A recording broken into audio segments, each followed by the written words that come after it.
Fingió ser pobre 30 años, el testamento de la portera que paralizó a todo el barrio. Antes de empezar con el relato de hoy, quiero pedirte un pequeño favor. Si valoras estas historias, si te hacen sentir algo y crees que vale la pena que se sigan contando, por favor, suscríbete al canal y deja tu like. Es un gesto muy pequeño para ti, apenas un segundo, pero para nosotros, aquí en Sydney, significa que podemos seguir dando voz a quienes muchas veces guardan silencio. Gracias por estar ahí. Nunca invité a nadie a casa, jamás.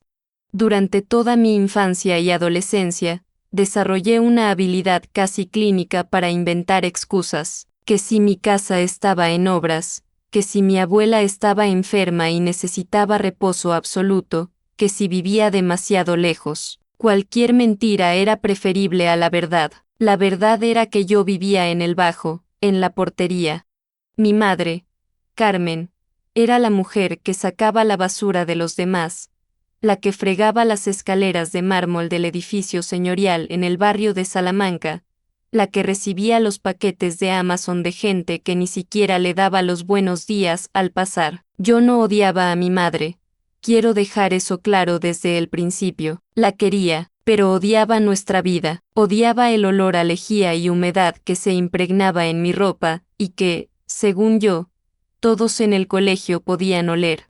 Odiaba verla con esa bata azul desgastada, las manos rojas y agrietadas por el frío y los productos químicos, siempre con la cabeza gacha. Buenos días, doña Elena. Buenos días, don Arturo. Siempre el don y el doña por delante. Ellos, los vecinos del edificio, a veces respondían con un gruñido, a veces ni eso. Para ellos, mi madre era parte del mobiliario, como la alfombra de la entrada o el espejo del ascensor. Estaba ahí para servir, y su existencia solo se notaba si algo fallaba, si el correo no estaba en el buzón o si había una mancha en el descansillo. Lo que más me dolía no era el trabajo duro, era la actitud de ella. Mi madre vivía en una austeridad que rozaba la indigencia, y no porque no cobrara un sueldo. Tenía su salario y vivíamos gratis en la portería, así que no pagábamos alquiler, pero ella se comportaba como si debiéramos pedir perdón por existir. Comíamos sopas de sobre, pan duro ablandado en leche y guisos hechos con las verduras que el frutero de la esquina iba a tirar porque estaban picadas. Es que está bueno todavía, hijo. Solo hay que quitarle lo feo, me decía mientras cortaba con cuidado la parte podrida de una manzana. Yo la miraba con una mezcla de rabia y pena. Mamá, por favor, podemos comprar manzanas normales, no hace falta esto. Ella me miraba con esos ojos oscuros, cansados, y sonreía levemente, una sonrisa que no llegaba a iluminar su cara. Hay que guardar, Marcos, nunca se sabe cuándo van a venir las vacas flacas. El dinero se va como el agua, y así pasaron 30 años. 30 años de guardar. Yo crecí viendo cómo los vecinos bajaban a la portería no para hablar, sino para deshacerse de su culpa. Bajaban con bolsas de ropa vieja, juguetes rotos o comida que les había sobrado de sus banquetes. Recuerdo una Nochebuena en particular. Yo tenía 14 años. Estábamos cenando en la pequeña mesa de formica de la cocina, pegada a la pared porque no cabía de otra forma. De repente, sonó el timbre de la portería. Era la señora Valdivia, del tercero izquierda, una mujer que siempre olía a perfume caro y a laca. Mi madre se levantó corriendo, limpiándose las manos en el delantal, nerviosa, como si hubiera hecho algo malo.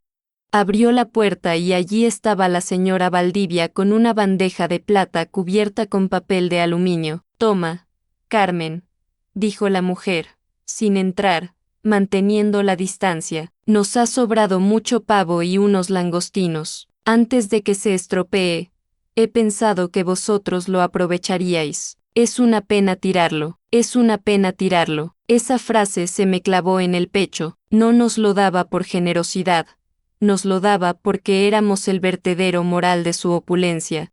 Éramos donde terminaba lo que a ellos ya no les servía. Yo esperaba que mi madre dijera que no, que teníamos nuestra propia cena, que teníamos dignidad. Pero no. ¡Ay! Muchas gracias, doña Marta. ¡Qué detalle! Dios se lo pague. De verdad. No se tenía que haber molestado. Mi madre cogió la bandeja como si fuera oro. Cuando cerró la puerta, vi que tenía los ojos brillantes de gratitud. Yo sentí ganas de vomitar. ¿Por qué haces eso?, le grité. Fue la primera vez que le alcé la voz de verdad. No somos perros. No necesitamos sus sobras. Ella dejó la bandeja en la mesa con cuidado y me miró. No se enfadó, solo suspiró.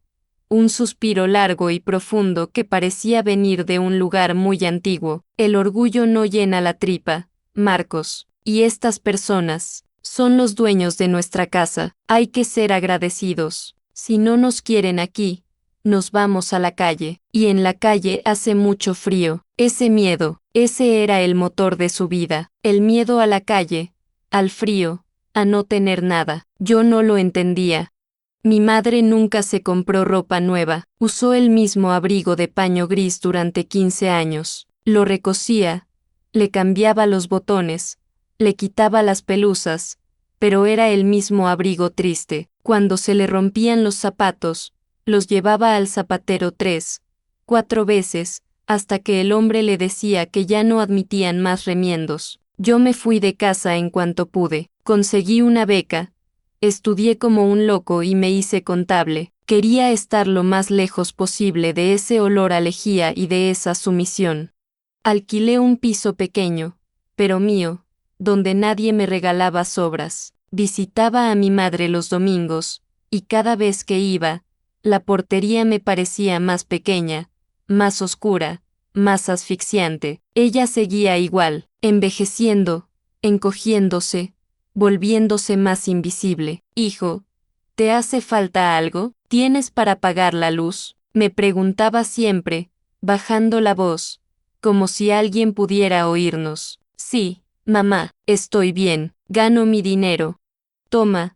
Me metía un billete de 20 euros en el bolsillo de la camisa, arrugado, caliente de haberlo tenido en la mano. ¿Para qué te compres algo? Pero no lo gastes en tonterías. Me daba rabia aceptar esos 20 euros, sabiendo que ella probablemente había dejado de comprar carne esa semana para dármelos. Pero si los rechazaba, se ponía a llorar, así que los cogía y me iba, sintiéndome un miserable. La semana pasada, todo terminó. Un infarto fulminante.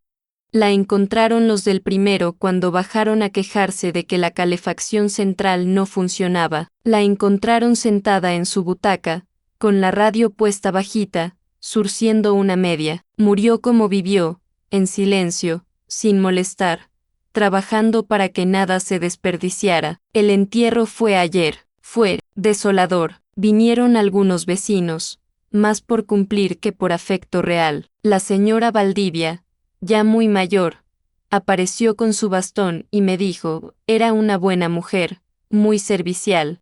Nunca dio un problema. Esa fue su epitafio, nunca dio un problema, como si fuera un electrodoméstico fiable. Yo estaba allí, de pie frente al nicho más barato que pude encontrar, porque, por supuesto, mi madre no tenía seguro de decesos. Demasiado caro, decía siempre. Me sentía vacío, no solo por su muerte, sino por la sensación de que su vida había sido una línea recta de sacrificio estéril. ¿Para qué tanto ahorrar en céntimos? ¿Para qué comer manzanas podridas? Al final, se había ido sin disfrutar de nada, sin ver el mar, sin ir a un restaurante, sin estrenar un vestido. Volví a la portería para recoger sus cosas. Tenía que vaciarla rápido porque la comunidad de vecinos ya estaba presionando para contratar a otra persona. La vida sigue, Marcos, ya sabes, me dijo el presidente de la comunidad, dándome unas palmaditas en la espalda mientras me recordaba que tenía 48 horas para dejar el local libre. Entré en ese pequeño apartamento de 30 metros cuadrados. Todo estaba ordenado, limpio, austero. No había fotos mías en las paredes, solo un calendario de una carnicería del año pasado y un crucifijo. Empecé a meter su ropa en bolsas de basura, ese abrigo gris, las batas de limpieza, las zapatillas gastadas.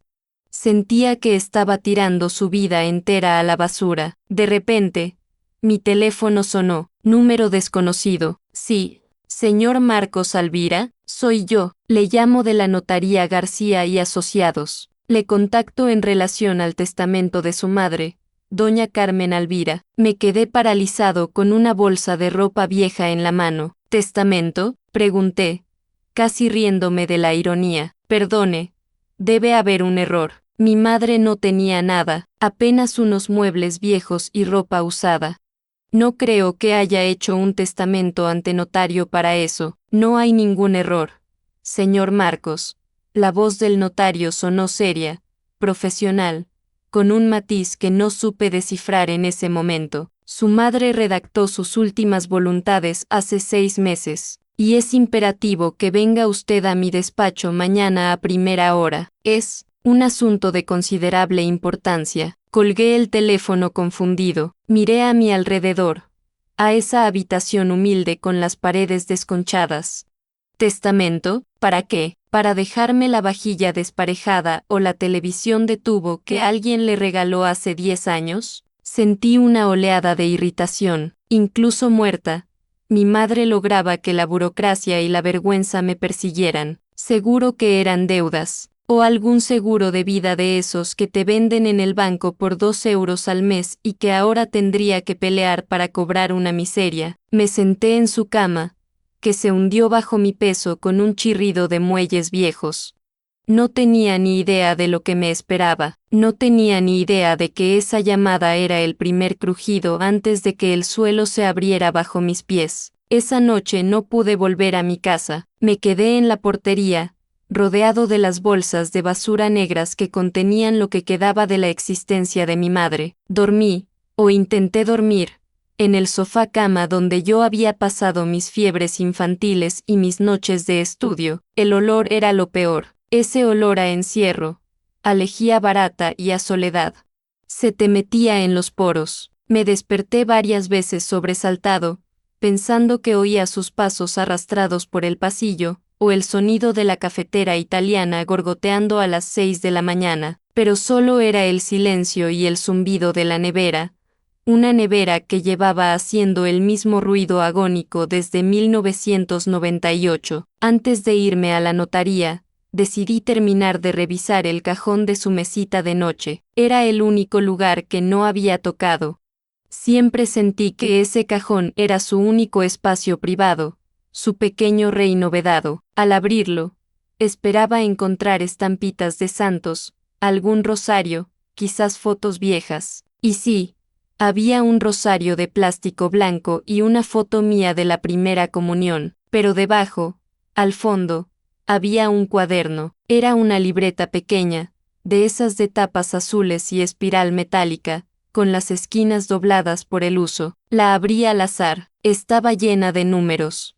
Columnas infinitas de números escritos con su letra apretada y temblorosa. 12 de marzo, pan 0, 45 euros. Leche 0, 80 euros. Sobras Don Arturo gratis. 13 de marzo, nada. 14 de marzo, billete metro ida y vuelta médico 300 euros. Página tras página, año tras año, mi madre había llevado una contabilidad obsesiva de cada céntimo que entraba y salía de esa casa.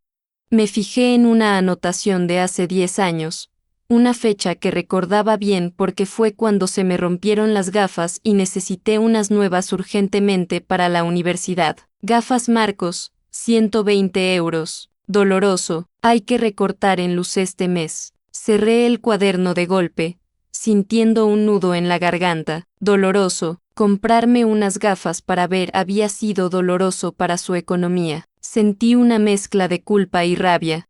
¿Por qué vivía así? ¿Por qué esa obsesión enfermiza por el ahorro si, al final, el dinero solo servía para sobrevivir un día más? Tiré el cuaderno a una de las bolsas y salí. En el portal me crucé con el hijo de la señora del quinto, un tipo de mi edad que acababa de aparcar un coche deportivo en la puerta. Me miró mi ropa arrugada y luego desvió la vista hacia el móvil, como si yo fuera transparente. Para ellos, Yo seguía siendo el hijo de la portera. Nada había cambiado. Llegué al despacho de la Notaría García y Asociados con 10 minutos de antelación. Estaba en una de las calles más caras del centro, en un edificio con suelos de mármol que brillaban más que el futuro que yo imaginaba para mí. La secretaria, una mujer joven y eficiente, me hizo pasar a una sala de espera que olía a madera y a dinero antiguo. Me sentí ridículo allí sentado, con mis zapatos de suela gastada, esperando a que me dijeran que mi madre debía 3 meses de comunidad o que había dejado alguna factura impagada. Señora Alvira, pase por favor. El notario era un hombre mayor, de esos que imponen respeto solo con quitarse las gafas. Me indicó una silla de cuero frente a su inmenso escritorio. Sobre la mesa había una carpeta gruesa. Lamento mucho su pérdida, Marcos, dijo. Y por primera vez en días, sentí que alguien lo decía en serio, no con la condescendencia de los vecinos, sino con una gravedad profesional. Gracias, supongo que esto será rápido, dije, intentando parecer tranquilo. Mi madre no tenía propiedades, vivíamos de alquiler en la portería. Imagino que será algún trámite para cerrar alguna cuenta pequeña. El notario me miró fijamente durante unos segundos que se hicieron eternos. Luego, abrió la carpeta despacio, con una calma que me puso nervioso. Marcos, ¿usted tenía conocimiento de las actividades financieras de su madre? Solté una risa seca, nerviosa. ¿Actividades financieras? Mi madre limpiaba escaleras, señor notario. Su actividad financiera consistía en estirar un sueldo mínimo para que comiéramos 2 personas. El notario asintió levemente, como si esperara esa respuesta. Verá, su madre, doña Carmen, acudió a mí hace 30 años. Al principio, venía solo para consultas pequeñas, pero con el tiempo, establecimos una relación de confianza. Ella me pidió que le ayudara a gestionar sus excedentes. ¿Excedentes?, pregunté, frunciendo el ceño. La palabra me sonaba a chiste. Sí, su madre tenía una capacidad de ahorro extraordinaria, y no solo de ahorro, tenía una intuición muy particular para la inversión conservadora. Empezó a sacar papeles de la carpeta, extractos bancarios, certificados de fondos de inversión, títulos. Lo que voy a leerle es el inventario total de los activos líquidos y valores depositados a nombre de Carmen Alvira, de los cuales usted es el único heredero universal. El notario empezó a leer cifras, nombres de bancos, fondos de inversión indexados, cuentas a plazo fijo. Yo escuchaba, pero mi cerebro se negaba a procesar la información. Oía palabras como rentabilidad acumulada, interés compuesto, bonos del Estado. Perdone, le interrumpí, levantando la mano. Creo que se está equivocando de expediente. Mi madre cobraba el salario mínimo interprofesional. Nunca en su vida ganó más de 1.000 euros al mes. Es imposible que tenga esas cuentas. El notario se quitó las gafas y me miró a los ojos. Marcos, su madre vivió en ese edificio 40 años. No pagaba alquiler, no pagaba luz ni agua, porque estaban incluidos en el contrato de la portería. No gastaba en ropa, no gastaba en ocio, no gastaba en comida, porque, según me contó ella misma, la comunidad era muy generosa con los alimentos. Sentí un escalofrío al oír esa palabra, generosa. Las sobras, las malditas sobras. Carmen invertía casi el 90% de su sueldo, Marcos, cada mes, sin falta, durante 40 años, y reinvertía los intereses. El interés compuesto, sumado a una vida de austeridad extrema, produce resultados que la gente suele subestimar. El notario empujó un papel hacia mí. Era el balance final. La cifra estaba al final de la hoja, en negrita. Mis ojos se fueron directos al número. Lo leí, parpadeé, lo volví a leer. No, susurré. Se me secó la boca al instante. Esto no puede ser real. La cifra superaba el 1.000.000 de euros. 1.200.000 euros y pico. Me quedé mirando el papel como si fuera un artefacto alienígena.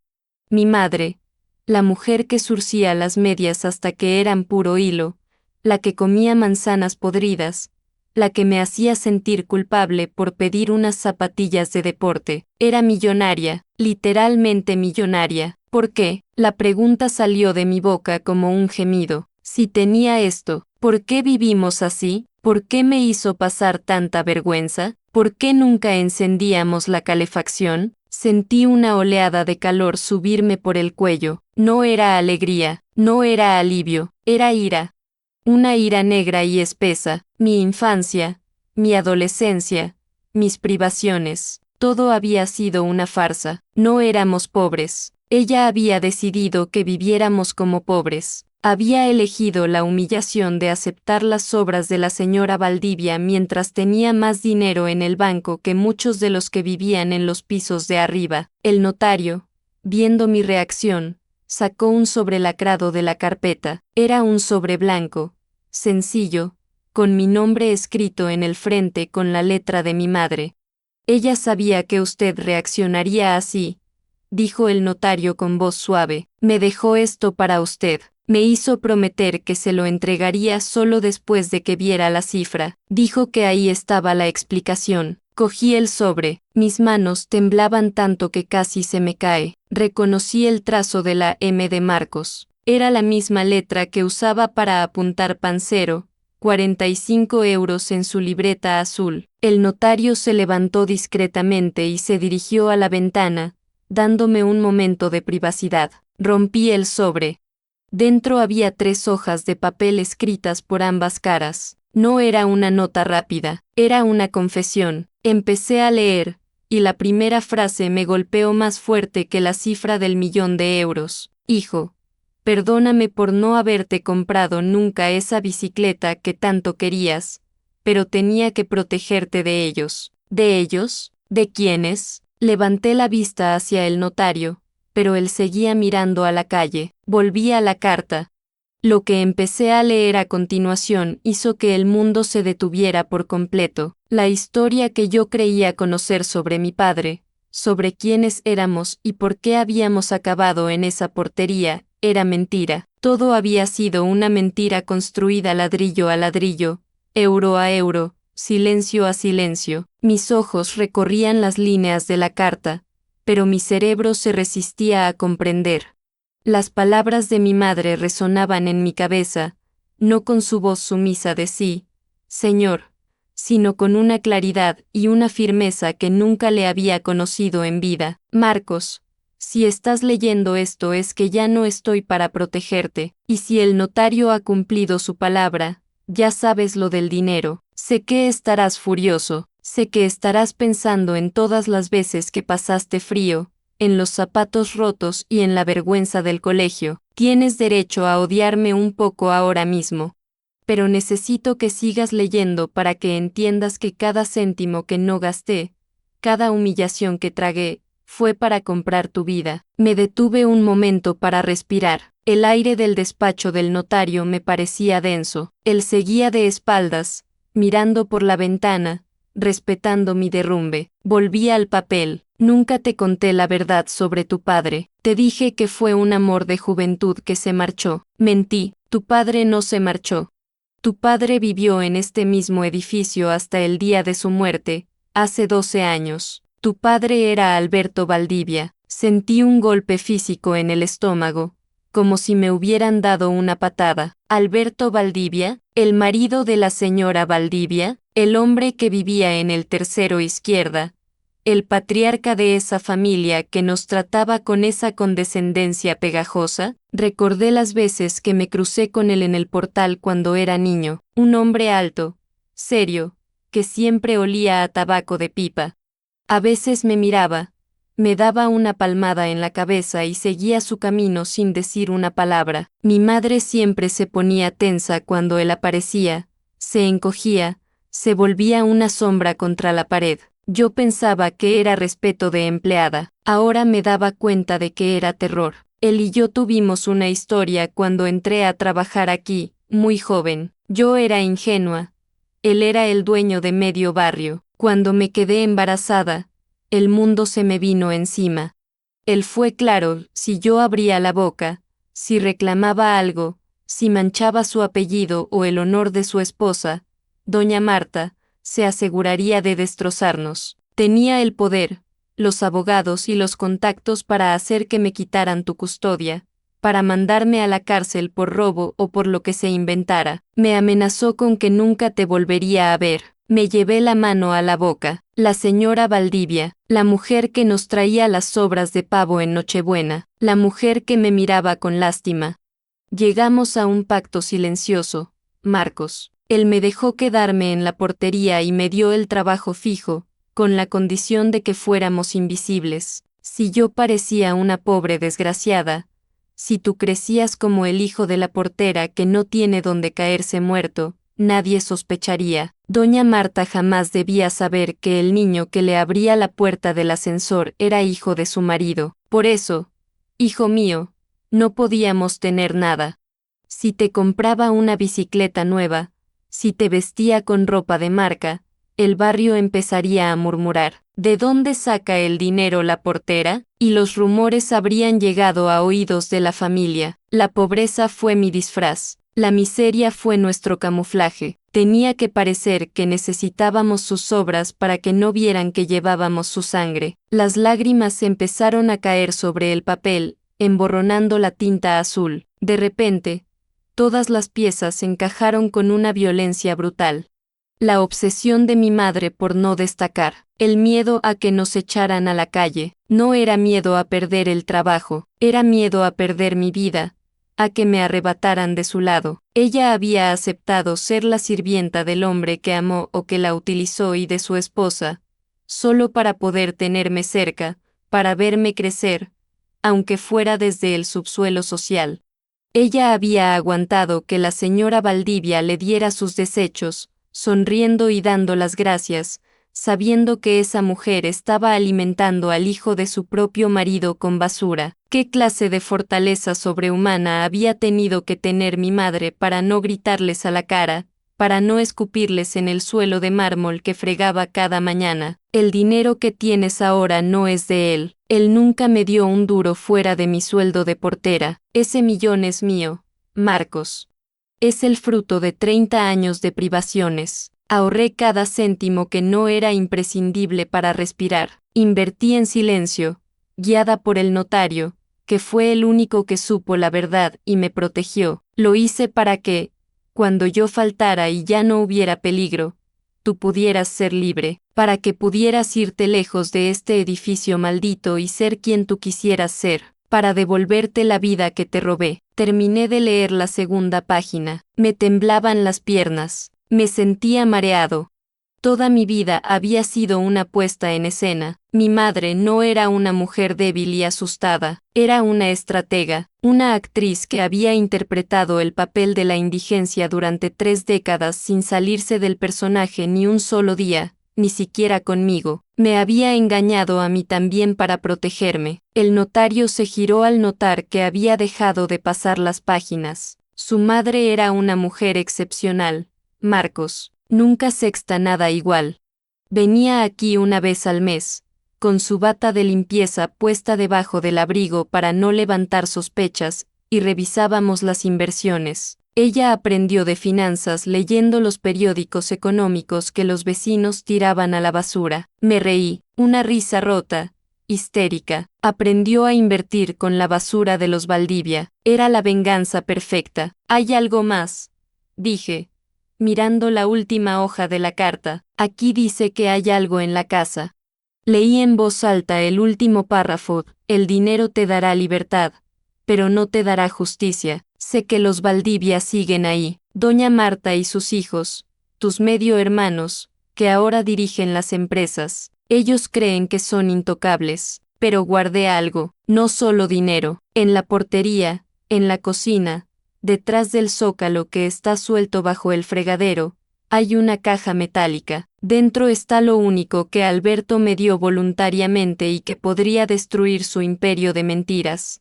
Úsalo solo si es necesario, o destrúyelo y vete. Esa decisión es tuya. Me levanté de golpe. La silla cayó hacia atrás con un estruendo. Tengo que irme, dije, guardando la carta en el bolsillo interior de mi chaqueta como si fuera un arma cargada. Marcos. Espere. El notario intentó detenerme. Ahora que es usted millonario, no debería volver allí solo. Los ánimos en la comunidad están caldeados, quieren recuperar la vivienda. No voy a volver como millonario, respondí, con la voz fría, sintiendo como una nueva determinación nacía en mi pecho. Voy a volver como el hijo de la portera. Una última vez. Salí del despacho y corrí hacia el metro. No cogí un taxi. Necesitaba ese trayecto bajo tierra, entre la gente cansada, para pensar. Mi madre había vivido de rodillas para que yo pudiera estar de pie, pero había dejado una última carta bajo la manga, un seguro de vida o de muerte. Llegué al barrio de Salamanca. El edificio se alzaba imponente, con su fachada clásica y sus balcones de hierro forjado. Vi a la señora Valdivia saliendo del portal, ayudada por uno de sus hijos, un tipo rubio con traje impecable que debía ser mi hermano. Se parecían. Tenían esa mandíbula cuadrada que yo también veía en el espejo cada mañana y que siempre pensé que era de mi abuelo. Pasé por su lado, bajé la cabeza, por instinto, pero luego la levanté. Los miré, ellos ni me vieron. Yo era parte del paisaje, el hijo de la sirvienta muerta que venía a recoger los trapos viejos. Entré en la portería, el olor a cerrado me golpeó de nuevo. Pero ahora olía diferente, olía a resistencia. Fui directo a la cocina, me arrodillé frente al fregadero, en el mismo suelo donde mi madre había pasado horas pelando patatas. Busqué el zócalo suelto, allí estaba, lo arranqué con las uñas, sin importarme el dolor. Metí la mano en el hueco oscuro y polvoriento.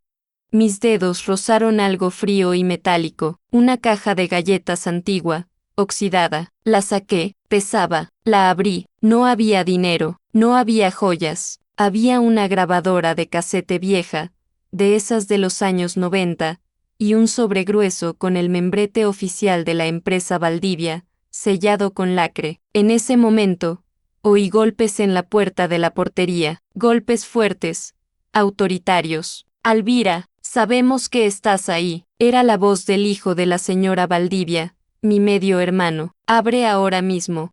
El presidente de la comunidad dice que te tienes que ir ya, y mi madre quiere asegurarse de que no os habéis llevado nada que no sea vuestro. Me quedé quieto, con la prueba en las manos, escuchando cómo aporreaban la puerta. Nada que no sea vuestro. Si ellos supieran lo que realmente era nuestro, si supieran que la mitad de todo lo que pisaban me pertenecía por sangre. Miré la grabadora, miré la puerta que vibraba con cada golpe. Era el momento, no de irme, sino de abrir la puerta.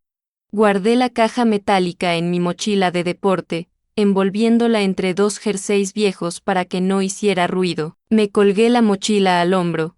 Respiré hondo y sentí como el aire entraba en mis pulmones de una forma diferente. Ya no era aire prestado. Abrí la puerta. Al otro lado estaba Roberto Valdivia, mi medio hermano, con el rostro enrojecido por la impaciencia. Detrás de él, un par de vecinos curiosos asomaban la cabeza por el hueco de la escalera. ¿Se puede saber qué haces?, espetó Roberto, entrando sin pedir permiso y escaneando la pequeña habitación con una mueca de asco. Llevamos 10 minutos llamando. Mi madre está preocupada por si te has llevado algo de la instalación eléctrica o los grifos. Ya sabes cómo es la gente cuando no tiene nada. Me quedé mirándolo. Por primera vez, no vi al señorito Roberto, el heredero intocable. Vi a un hombre de mi misma estatura, con mis mismas entradas en el pelo, pero vacío.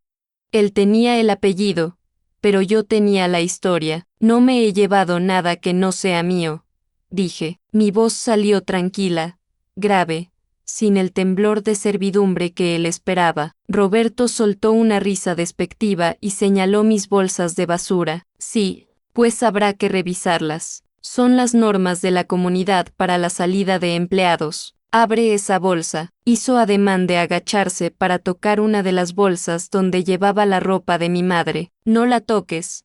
Dije. No grité. No hizo falta.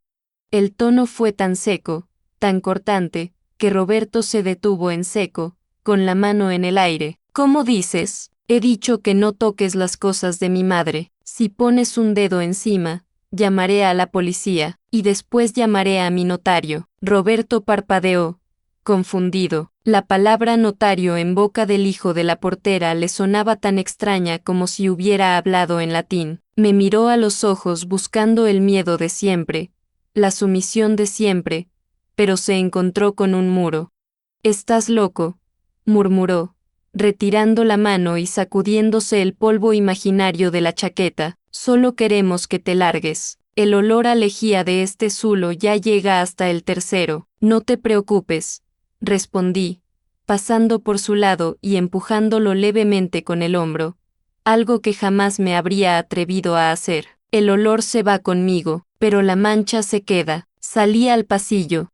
Arrastré mis bolsas hasta el lujoso hall de entrada, ese suelo de mármol que mi madre había pulido de rodillas miles de veces. Allí estaba ella, doña Marta Valdivia, la viuda, la mujer que había compartido su vida con mi padre mientras mi madre vivía en el subsuelo. Estaba apoyada en su bastón, vigilando. Al verme, metió la mano en su bolso y sacó un billete de 50 euros. «Toma, hijo», dijo, extendiendo el billete con esa caridad tóxica que tanto conocía. «Para que te instales en algún sitio. Tu madre fue útil». Miré el billete, luego miré sus ojos. Eran fríos, pero en el fondo, vi algo más. Vi duda. Quizás ella siempre lo supo. Quizás su caridad no era bondad, sino el precio del silencio, pagado a plazos. «No. Gracias, doña Marta», dije, rechazando el dinero con suavidad. «Guárdelo. Carmen me dejó mucho más de lo que ustedes se imaginan». Ella frunció el ceño. «¿Qué te pudo dejar esa pobre mujer?». Me acerqué un poco, invadiendo su espacio personal, y bajé la voz para que solo ella pudiera oírme. «Me dejó la verdad, y las pruebas. Que tenga un buen día, señora Valdivia». La sexta palidecer. Su mano tembló y el billete cayó al suelo. No lo recogí. Dejé las llaves de la portería sobre el mostrador de caoba. Salí por la puerta giratoria y no miré atrás. Esa noche me registré en un hotel de 4 estrellas.